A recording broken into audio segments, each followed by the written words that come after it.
Day 19 of the war, and the IDF chief says the IDF ground offensive into Gaza is being delayed by strategic considerations. Chief of Staff Herzi Halevi told officers that he awaits a decision of the political echelon regarding the timing of the next stage. And more on the war from ILTV's Steve Leibovich. IDF Chief of Staff Herzi Halevi admits that a ground offensive is being delayed by strategic considerations, but the time is being used to better prepare. צה"ל מוכן לתמרון, ואנחנו נקבל החלטה ביחד עם הדרג המדיני אודות המהות והעיתוי של השלב הבא. אנחנו מנהלים מלחמה.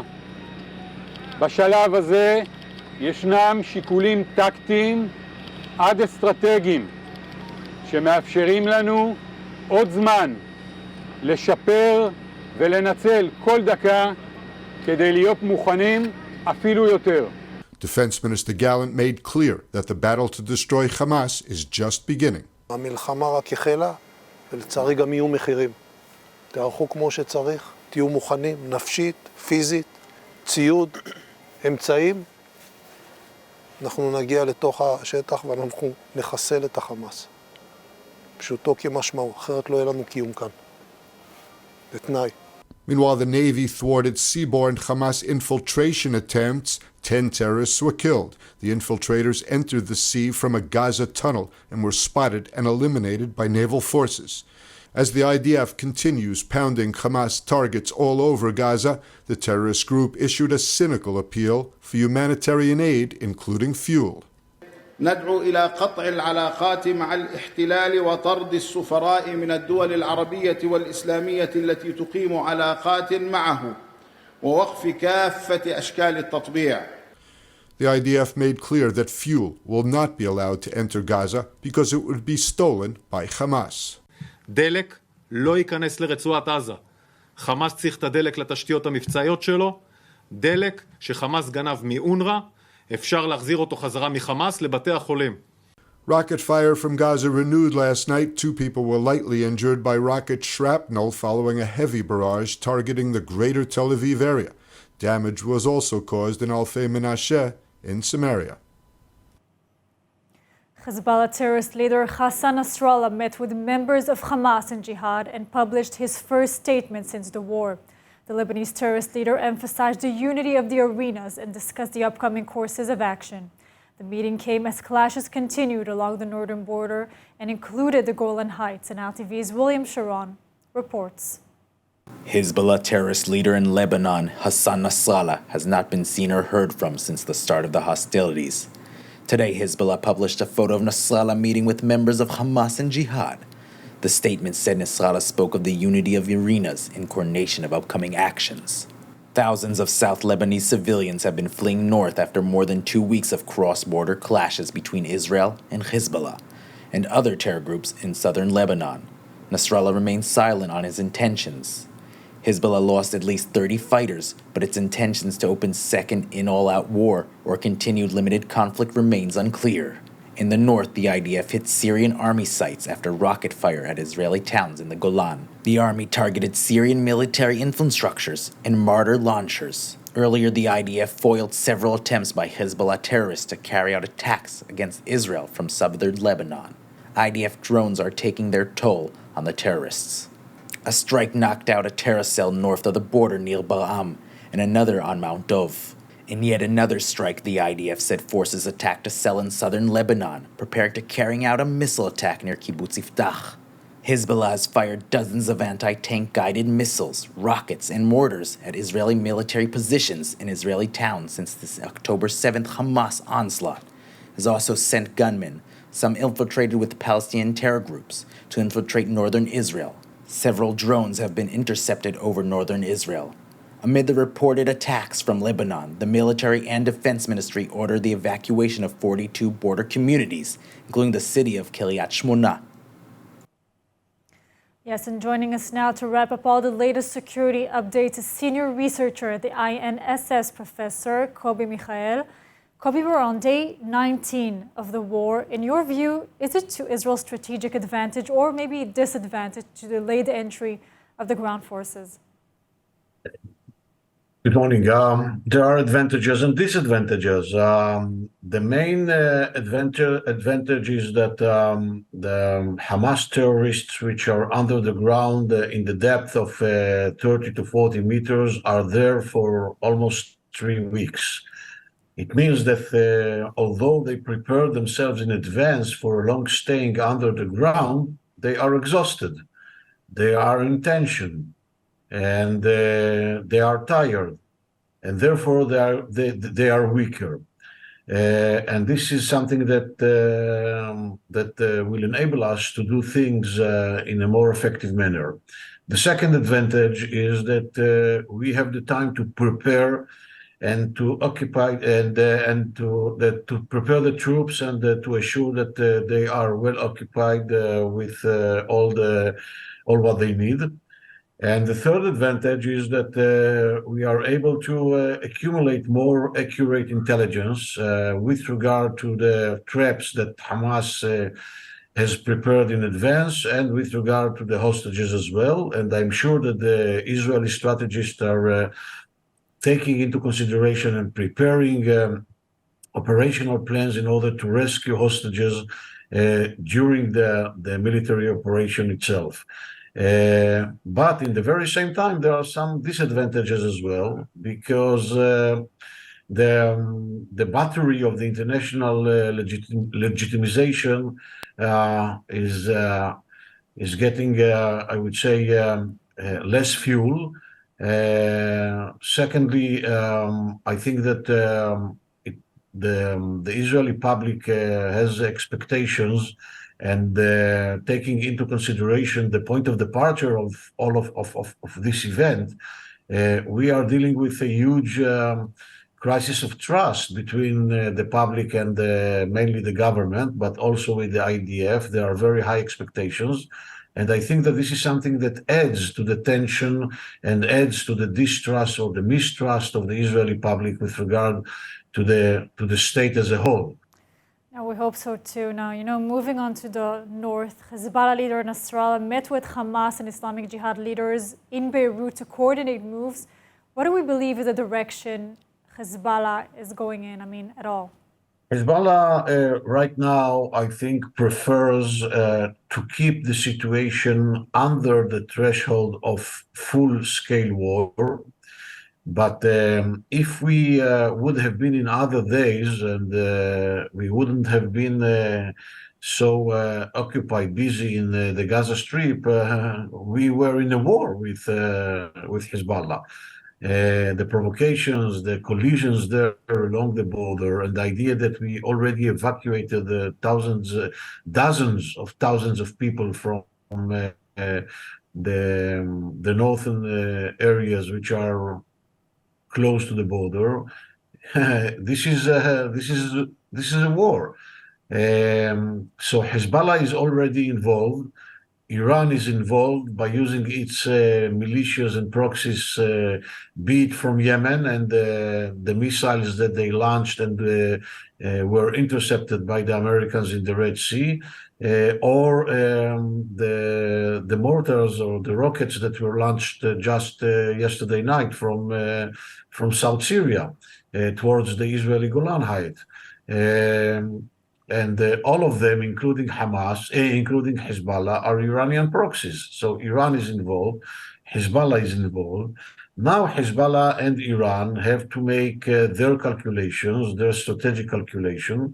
I'm not sure that Iran is ready at this moment to enter to a full-scale war that will be a full-scale regional war, and to risk themselves by dragging the American to retaliate even in Iran itself.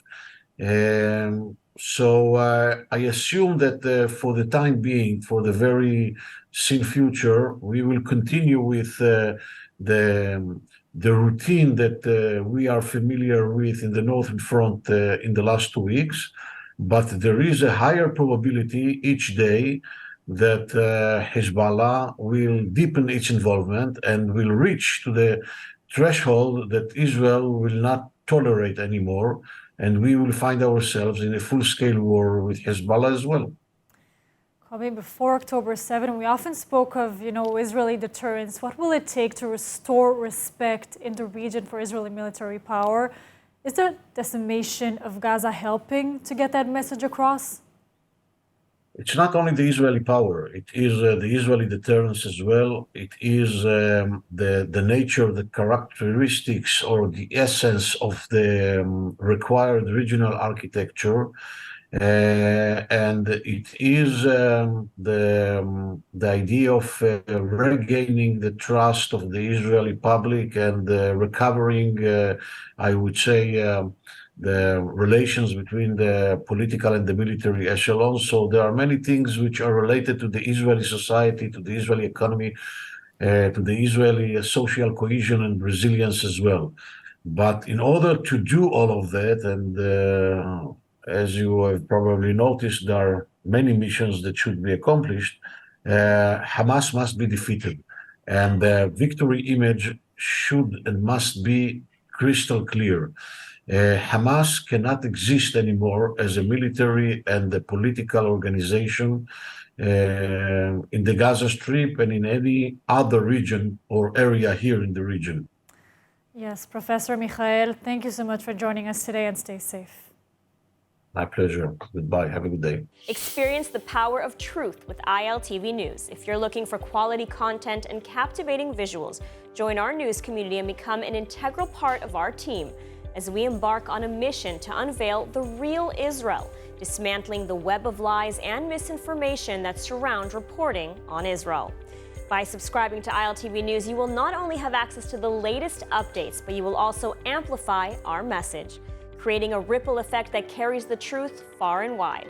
Subscribe today and help reshape the narrative. Available on the web, Android, and Apple. The IDF has exposed Hamas' concealed stockpile over 500,000 liters of diesel fuel near the Rafah crossing, fuel that is essential for Gaza's residents, contradicting earlier claims of fuel shortages. And ILTV's Devo Klein has the details. While the world reports there's no fuel for Gaza among the humanitarian aid convoy, various reports state otherwise. The IDF revealed that Hamas has concealed over 500,000 liters of diesel fuel near the Rafah crossing, fuel essential for Gaza's residents. IDF spokesperson in Arabic Avichai Adrei disclosed the vast amount of fuel that Hamas had been hiding from the people of Gaza, despite Hamas claiming they couldn't supply fuel to hospitals, bakeries, and citizens. It appears their priorities are elsewhere. Moreover, coordinator of government activities in the territories tweeted visuals proving that near the Rafah border crossing, Hamas owns fuel tanks containing hundreds of thousands of liters of fuel, asking to please refer the ones complaining about no fuel in Gaza to Hamas. In response to this discovery, the IDF has made a plea to the United Nations, suggesting that they turn to Hamas for fuel supplies, following a warning from the UN agency providing aid to Palestinian civilians in the Gaza Strip. Avichai Adrei also had a message for the residents of Gaza, urging them not to make demands on Israel, and directed their attention towards Sinwar, Def, and other senior Hamas officials responsible for Gaza's current situation. This as UNRWA issued a warning that their operations might have to halt if fuel isn't delivered by tonight. And if you haven't already, to stay up to date on the latest news during the war, you can download our ILTV Plus app now. It's available on all your devices. And in response to the controversy at the UN over his earlier remarks, UN Secretary General Antonio Guterres met with families of hostages held by Hamas in the Gaza Strip, issuing a strong, different statement.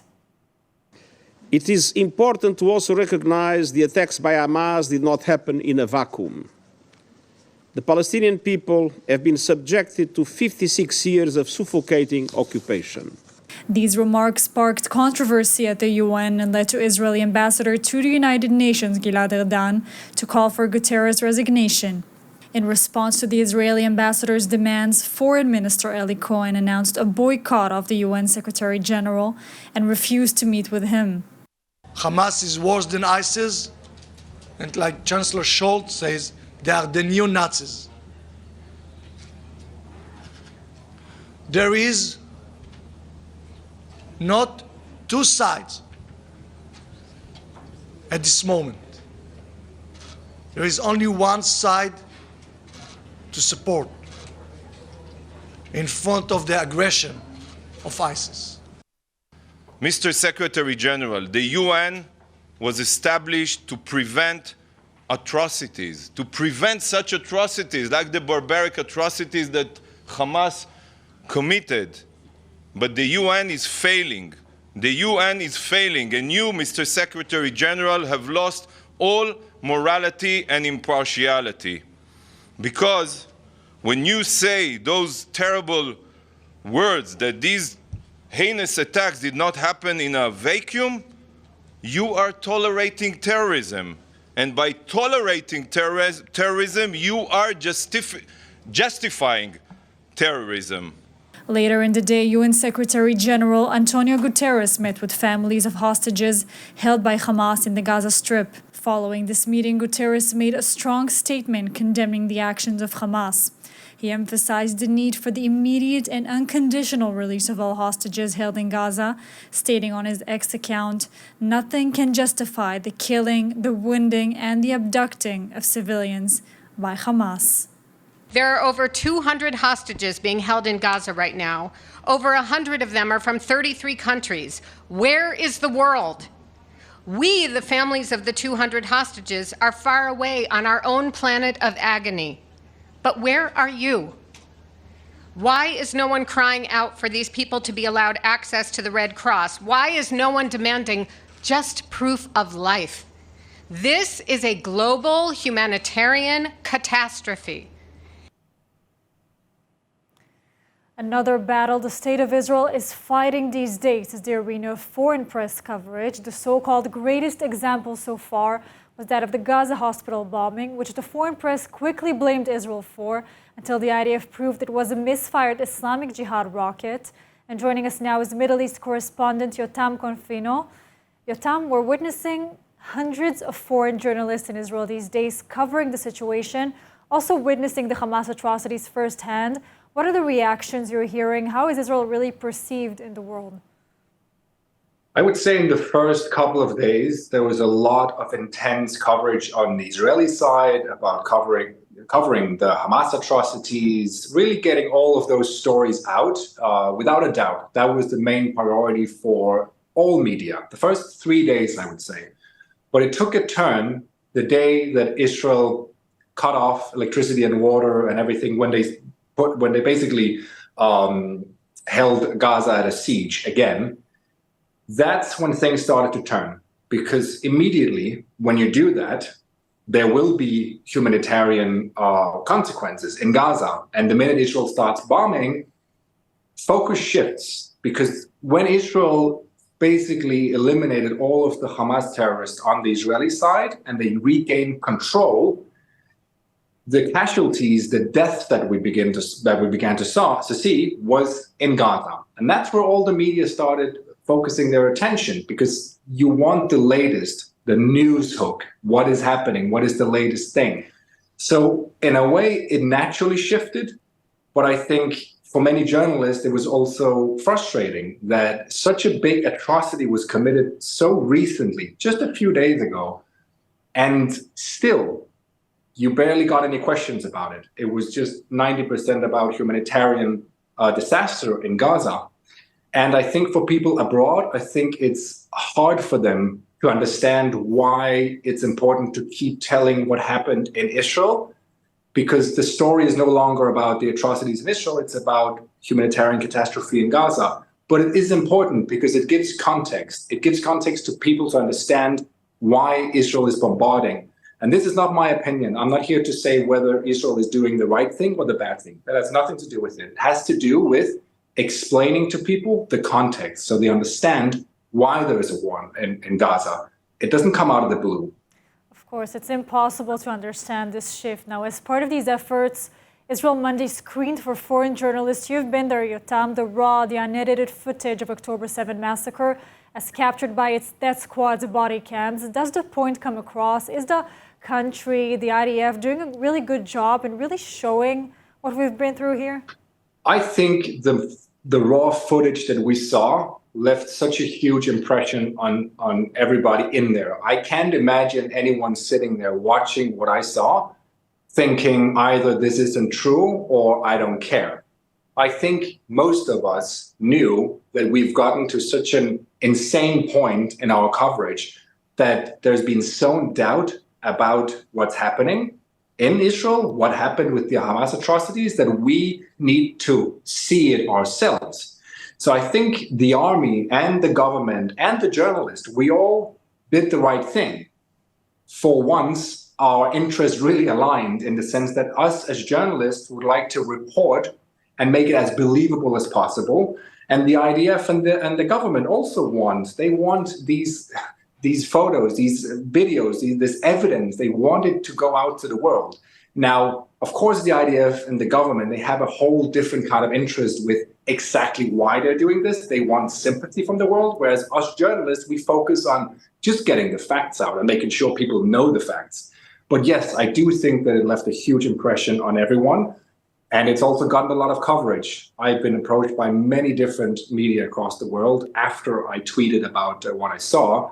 And there's been a huge interest in simply hearing what we witnessed. At a time we're witnessing a Holocaust denial-like phenomenon unfolding in real time. You know, for years, humanity could not understand how anyone could possibly deny the Holocaust. And now we're seeing many comments saying Israel is making up atrocities, Israel making up numbers. How in the world is this possible in 2023 when everything is documented, when everything's out there? It's a very good question, but it really is part of a huge phenomenon called the idea of fake news. And it's not just related to Israel. Most countries have experienced this. The Ukraine-Russia war is a very good example, with Russians refusing to believe what happened in Ukraine. And the same is happening now here in Israel and with the war in Gaza. I think social media and the way that you can manipulate photos and videos, which is possible. We do see artificial intelligence being able to manipulate photos and videos. That has made it more difficult for us journalists to convince that whatever we send out to the public has been verified, because everyone can question it. Everyone can say, wait a minute, weren't you just fooled by artificial intelligence? It's a huge problem. It really is. And it also is a combination of that and a lack of trust in the media. Journalists, media, politicians are among the least trusted at all. So that's also a huge problem, that we're not very trusted in general. And when we have to convince people about atrocities, they are immediately very critical. Yotam, thank you so much for joining us today, and keep up the great work you do. Thank you. Now let's take a look at the weather forecast. Mostly clear skies are expected tonight throughout the country, with lows of around 20 degrees Celsius or 68 degrees Fahrenheit. Then tomorrow, sunny skies and rising temperatures set to reach highs of 34 degrees Celsius or 93 degrees Fahrenheit. More than 1,400 babies, children, elderly, men, women, soldiers were murdered in cold blood by Hamas terrorists on October 7th. The scale of the tragedy is so large that we cannot mention every name right now, but we will slowly share their stories and ensure their memories live on.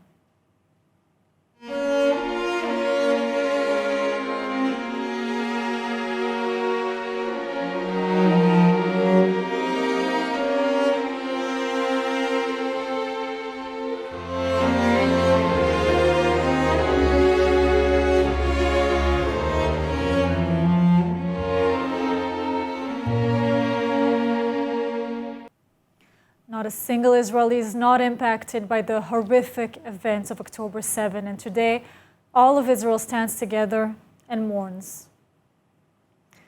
And everyone, that's all for today's news. For more updates from Israel on all your devices, check out our al-TV channel, subscribe to our al-TV newsletter, and of course, do not forget to check out our new and improved website, iltv.tv, with all of the latest news from the heart of the State of Israel. I'm al-Arouri. Stay safe, and thank you so much for watching.